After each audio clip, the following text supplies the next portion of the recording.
Get your reactions ready. The live portion of the show will begin in just a moment. Swing and a miss. Cole dials it up. Volpe hits a fly ball to right field and deep. Going back, Springer on the track, at the wall. See ya. Today is April 22nd, and it's Game 2 of a 3-game set between the Yankees and the Blue Jays. The Yankees were trying to rebound from a tough loss in Game 1, and they turned to Gerrit Cole, who was going for his 5th win of the season. My recap and your reactions coming up next. This is NYY Recaps. Welcome to Yankee Stadium. Just when they thought I was out, they pull me back in. All right. Welcome back, everybody. Another series, another rubber match tomorrow. Big win for the Yankees today. Clark Schmidt will try and save the Yankees series unbeaten streak tomorrow, so fingers crossed on that one. It looks like we've got a pretty good crowd here. People excited. That was, in general, a boring game for most of the game. And then around the 8th inning, it's like the offense has decided to wake up. So yesterday we did a podcast about how Anthony Volpe looks like he's about to break out. For about a week there, he hit over 300. Then he took the collar a couple nights ago. Got a leadoff single last night. Kind of had some trouble in some big moments. But today, biggest home run of his young career. I guess you can say, he broke out. Once he learns how to use that right field porch, that's a big deal. Once he figures out he can hit home runs over that short right field porch, he doesn't have to try and pull everything. DJ LeMahieu saved the day today.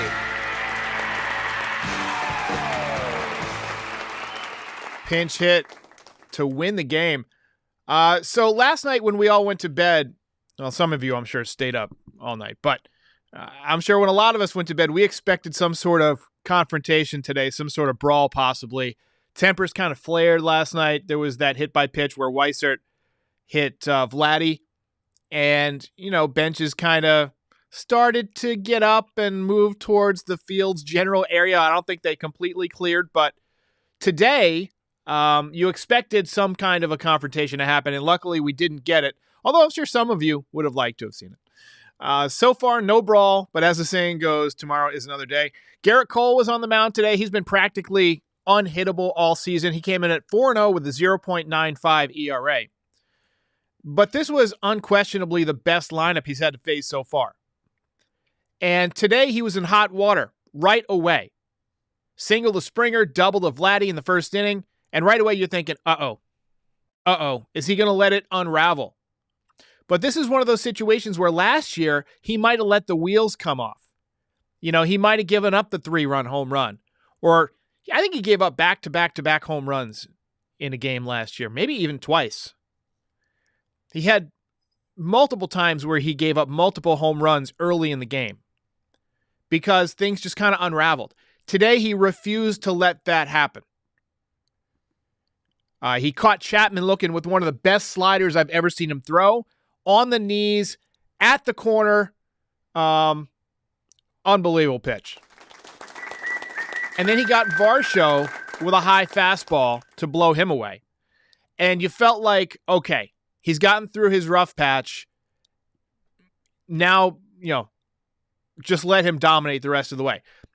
He didn't have his best stuff today. Maybe that was a residual of throwing 9 innings last time out. But he managed to get through it. He managed to cut through a really good lineup. So, second inning, Gerrit Cole drilled Santiago Espinal with a pitch, and he had to leave the game. Didn't look intentional, but at that point, I'm thinking the Blue Jays are definitely going to retaliate. They didn't today. They might tomorrow. We'll see. Yankees threatened in the third inning. Nice opposite field double by Oswaldo Cabrera. But again, they left 2 men stranded in scoring position. That's a thing, unfortunately. That's been a thing. It's been a thing all season. It was a thing last night. It's been a thing for 20 years, practically. Both teams had minor threats here and there, but the story was the pitching. Cole was dealing, Manoah was dealing. Top of the 6th inning, Gerrit Cole got 2 outs and had a runner on first base, and then Aaron Boone made a trip to the mound. I thought Boone was going to take him out, and I thought it was premature. Boone ended up just coming out to the mound and having a little conference. He probably said, "This is your last hitter." The hitter got a base hit, and Boone came out and took him out. Cole responded somewhat incredulously. If you look at his face, he couldn't believe he was coming out. But, overall did a nice job. 5 1/3 innings, 4 hits, no runs, 2 walks, 4 strikeouts. He got the no decision. He remains 4-0, but the ERA has dropped to 0.79. Also his whip, 0.79. Wayne says he's in the ace zone, and I agree with you. He looks great right now. I know a lot of people feel like it was kind of a quick hook, but I'd rather too quick than too late when the team's not scoring. If you're up 6-0 at that point, yeah, you don't want to take him out. You want to let him try and work through the inning. But in a 0-0 game where Manoah was dealing at that point, probably the best move to try and minimize the damage before there's a big 3-run home run. They have access to all the data, all the StatCast stuff. They can see if maybe he's losing some RPMs or losing a little bit of velocity. And, like we said, threw 9 innings last time out, so it's entirely possible that at 92 pitches, I think he was at today when they took him out. Let me just double check that. He threw 96 pitches. So at 96 pitches, he was probably a little bit gassed. But bullpen came in, did a nice job. They loaded the bases on Marinaccio, but he got out of it. Also really nice job today by Clay Holmes. I thought he was dealing. Gleyber Torres did pick up a single in the 7th. That was the Yankees' second hit of the game. I tell you what, at this point, I'm thinking, man, I don't even know how I'm going to recap this. 0-0, nobody's hitting. I didn't know what to say. But then, bottom 8, the kids got the job done. Peraza with a line drive single to left field. And then Anthony Volpe, a Spetacolo OG. There it goes. That ball is high. It is far. It is gone. Anthony Volpe, a Spetacolo OG.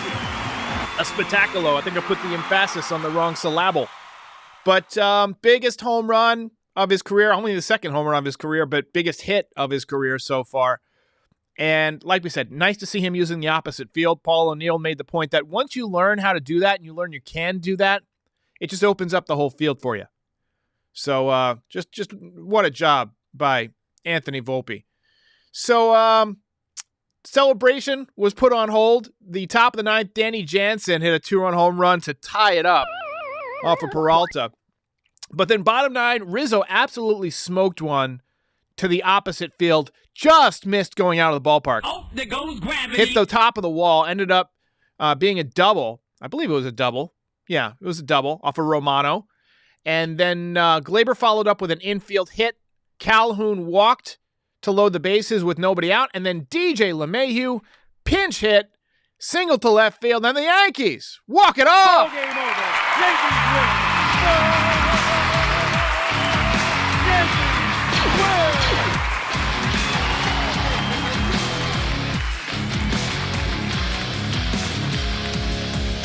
You're a winner. Today is one of those days where it was genuinely hard to make a belt decision. I feel like there's a lot of guys who could have gotten it. Garrett Cole, we couldn't have done this without Garrett Cole. He had a great outing today. Obviously, DJ LeMahieu had the walk-off single, but to me, the biggest moment of the game was from the kid. Anthony Volpe, belt winner! So just a big game for Volpe. On the day, he was only 1 for 4, but he is now hitting 200. I bet it's nice to go to bed with with the batting average out of the 100s. He'll sleep easy tonight. And look, I think you saw a lot of things today that you didn't like. Obviously, Calhoun and Cordero 0 for 6. They're both hitting under 200. Kiner-Falefa is still hitting under 200, but he did a nice job on the bases. I think that you're seeing now why Calhoun and Franchi Cordero have bounced around between 7 teams between them over the last several years, since 2017, I believe. And it's just that, they can get hot. Obviously, Franchi had that moment earlier this season, but it doesn't look like they hit Major League pitching very well. From Franchi, early on in the season, we were getting Matt Carpenter vibes, but the difference between Matt Carpenter and Franchi Cordero is that Matt Carpenter was already a great hitter in the past.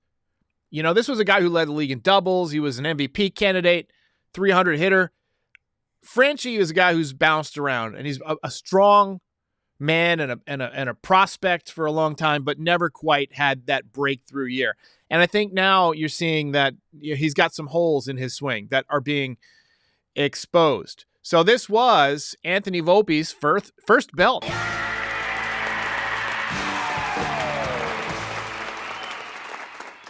Anyway, but let's see. Steven says Hicks looked terrible out there. Hicks didn't even play today. Hicks didn't even play. Maybe he was looked terrible in the celebration, but does anybody look terrible in the celebration? Mike says, and I'm going to try and get this on the screen, love to see the kids contribute. Peraza and Waldo with some stolen bases and Volpe with the big home run. Absolutely. It's going to do wonders for their confidence the more success they have at this level. They keep playing well, keep contributing in big ways. I love the hug there between the two of them. Volpe just sitting back and waiting on this ball and driving it the other way. You see the excitement there. Obviously, the big hit from DJ. They had the weird shift on where they had two outfielders. No chance to throw anybody out. Fantastic. Laurie C says Hicks looked terrible on that bench. I think he looks just fine on the bench.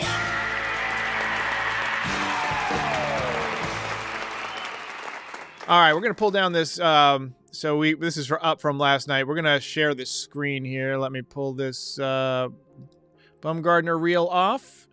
And we are going to share the box score. All right, so you see not a lot of hits for the Yankees. 7 hits.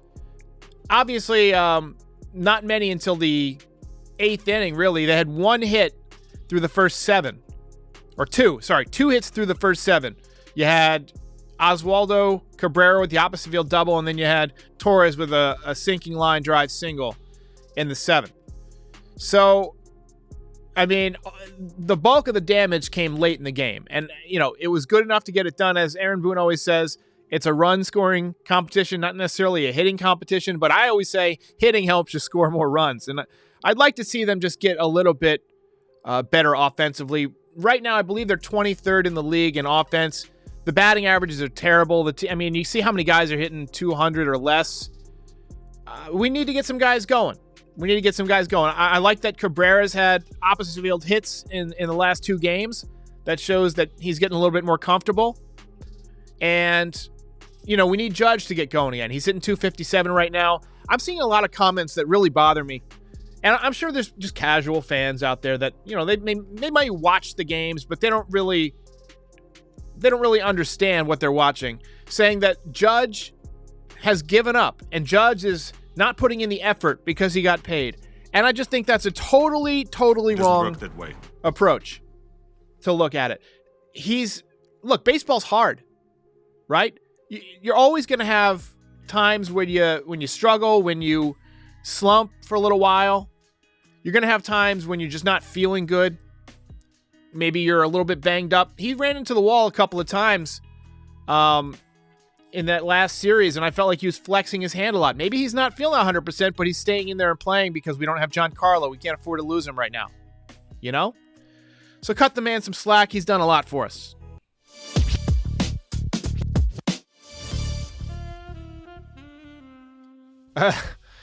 Mr. Potato commenting on Hicks says, sitting there, breathing and sweating and wanting to play makes me sick. Sawbelly says, IKF is far more valuable to the team than Calhoun or Cordero, and I agree. The fact that he can play several different positions is huge, and we haven't even seen him play catcher yet, which is something he can do. I think he's like an emergency catcher. The Yankees catch some crap because they pay $6 million for him, and he's essentially a utility benchman. And that's a lot to pay for a utility guy. But the fact that he's also a third catcher, it's almost like he's a two-way player because there's not a lot of utility guys that can play shortstop in a pinch and also catch in a pinch and also play center field in a pinch. And he's got a 0 ERA this year. PXNA says, when is Rodon coming? So there was a question about that on the broadcast today. Michael K. asked Meredith Marakovitz. They still don't have any clue. It's starting to get a little bit more worrisome because we don't have any updates. So your guess is as good as mine. Wayne says Hicks and Donaldson should stay in the dugout. I agree.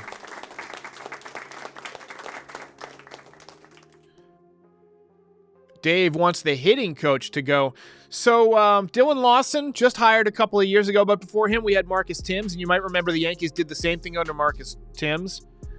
You know, the last time I can remember the Yankees having a really good hitting coach, I feel like it was either Gary Denbo, like 25 years ago, maybe Kevin Long. I feel like they did pretty well under Kevin Long, but again, they still had a lot of these hitting with runners in scoring position issues over and over again. James, right on the money, says Judge is slumping. That's it. Keep in mind, doesn't have a lot of protection right now. Andy says DJ beat 5 infielders. He's a machine. That's a big hit for DJ. You know, what's he hitting this year? Let's take a look. He is batting .250, so he really hasn't gotten it going yet. He's got an .805 OPS, but he's a guy that when he's cooking, he'll hit .370 for a month. He's that type of hitter. We need that type of run right now. Last year, the Yankees had to get off to an unbelievable start to make up for the way that they finished horribly. You know, they played essentially like a 500 team in the second half, and they had a horrible August. This year, they haven't given themselves the benefit of a great start. They've gotten off to kind of an average start. Tampa Bay's off to a great start. So they're going to have to get hot. They're going to have to go on a hot streak, and hopefully it begins pretty soon. You'd like to win tomorrow behind Clark Schmidt. That would feel like a stolen win because I just don't have a lot of faith tomorrow with Clark Schmidt on the mound. But, you know, maybe it's one of those days where, you know, hitting is contagious. You get a big 3-run home run from Judge or whatnot. It is what it is. All right, let's take a couple more comments. Kevin says Rodon is probably June, still has pain. I mean, it's looking like that. June's only, 6 weeks away? Roughly. Today's April 22nd. How many days are there in April? 30? 30 days, half September, April. Yeah, so 30 days in April, 31 days in May. So let's say June 1st, that's like still 40 days away roughly. So tough. Brooklyn Beauty says, we won today. Stop complaining. I'm trying to intentionally leave off a lot of the Hicks and IKF and Donaldson comments that we see. You know, you win in walk-off fashion for the second time in a week. Volpe with the huge game. I feel like today's more of a day for celebration than it is a day to you know, fuss and complain. And Brooklyn also says, this man Volpe is awesome. Let's talk a little bit about Volpe. You know, I'm going to try and pull up his baseball savant stuff because the other day it wouldn't work. But I think it's worth it to talk about some of the metrics with Volpe. There's a lot of Anthonys in Major League Baseball. All right, so now we can actually share. All right, so if you look at the exit velocity, about a week ago, that was in like the number 1 area, like the first percentile, which is not good. It's bad. And it's already gone up essentially to the 30th percentile, which means he's hitting the ball a little bit harder, a little bit more often. What really gets me excited, look at the walk percentage, 95th percentile. This is a kid who's super new to the league, seeing all these pitchers for the first time, and he's very good at laying off pitches out of the zone. You see the chase rate is up, sprint speed, 82nd percentile, so top 18% in the league, and outs above average as a shortstop, top 12% in the league. Now, what are we seeing? Expected batting average is low. That's, you know, he struck out a lot, and he's, you know, essentially had to adjust to major league pitching, so he hasn't hit the ball that hard. He's hit a lot of ground balls to shortstop. We're seeing a lot of that. But it's going to be about adjustments. Obviously, the expected slugging is low. But we know this is a guy who hit 20-plus home runs in the minor leagues, you know? And he's still young. He's still 21. He's going to get a lot better this year. The arm strength is the one thing that kind of concerns me a little bit. We talked about that. Only in the 28th percentile. He's had enough of a sample size now where I don't think that's going to change a ton. He's thrown the ball is you know, from all over the diamond, you know, in the hole by third base, up the middle, slow rollers. We know what his arm is. it's not as strong as Peraza's. But he does a lot of things really well offensively, and once he starts hitting a little bit more consistently, I think he's going to do a nice job. Should we take a look at some of the other StatCast stuff? So let's take a look at what Aaron Judge is doing so far. Makes sense. So you see he's red all over the place. 95th percentile in exit velocity. Don't tell me this guy is washed or isn't playing hard. Barreling up the baseball in the 97th percentile. He's striking out a lot. Yes, I believe he leads Major League Baseball in strikeouts. As an outfielder, doing just fine. Hits the ball as hard as anybody in baseball. The guy's a monster. Let's take a look at how Anthony Rizzo's doing. I feel like we're at the point now we're starting to get more of a sample size for the regulars as to like how their StatCast numbers are shaping up. And you see that Rizzo is having a great start. The ball that he drove off the left field wall today was incredible. He doesn't do that very often. A lot of times when he hits the ball the opposite way, it's low to the ground. Like he'll shoot it through the left side. But today he almost hit that ball out of the ballpark. That was almost an opposite field walk-off home run. You see he's above average in pretty much everything except for chase rate and sprint speed. And as a first baseman, last year if you look at the numbers, they were not good. This year, he's been tremendous. That tells me the back is feeling better. DG says, thoughts on the closer role? Still lacking a go-to guy. You know, I think they're going to have to stick with closer by committee for now. You know, Clay Holmes when you got 3 or 4 runs, and then maybe go to somebody who's a better matchup when it's closer. That's not typically the way the Yankees have done it. You know, you had Rivera for all those years spoiling us, and you know we had Rafael Soriano, David Robertson. I mean, we've had some good closers, but you know Aroldis Chapman for a minute. But I never felt like he was reliable in the playoffs. I felt like, as hard as he throws, I felt like he was kind of a head case. You know, he was one of those guys where the wheels would just fall off. So, yeah, anyway. All right, guys. Take a couple more. Scotto says, Peraza needs to be on this roster permanently. I agree. I like that he's playing third base more. That's a promising sign. Game over, man. It's game over. I gotta get out of here. THG wants to know how Abreu and Weiser are looking. I'm assuming you mean StatCast. I don't think they've seen enough. I'm pull up Albert Abreu. You gotta go. So Albert Abreu has pretty good numbers. Expected batting average against in the 98th percentile. Expected slugging percentage against in the 97th percentile. Fastball velocity. We know he throws hard in the 93rd percentile. His average fastball is about 97 miles an hour. So the spin is a little bit lower than you'd like. It's in the 19th percentile, but you know, really it's the elite guys who combine the velocity with the spin, like Garrett Cole. So, all right, guys, enjoy the rest of your Saturday. I will be back tomorrow with a recap of the closing game of the series, the rubber match. Hopefully Clark Schmidt can pull a genie out of the bottle or out of the hot hat or whatever you pull genies out of. I'll see you next time. Hey everybody, if you've made it this far, we thank you. If you'd like to support NYY Recaps, please like and subscribe or pay a visit to our Shopify store for some great Yankees merch. Yes. If you're watching on YouTube, the link is in the description. But if you're listening to the audio version of this podcast, just visit NYYRecaps.shop. If you really want to support NYY Recaps and help keep the show going year after year, join up as a member. It's $5, and members get their names up in lights during each post-game show. We're also on all podcast platforms, Instagram and Twitch this year. So give us a follow if you use any of those platforms. We're expanding, and we have you to thank for making this such a great community. We'll see you next time. It is your destiny. Case closed. Ball game over.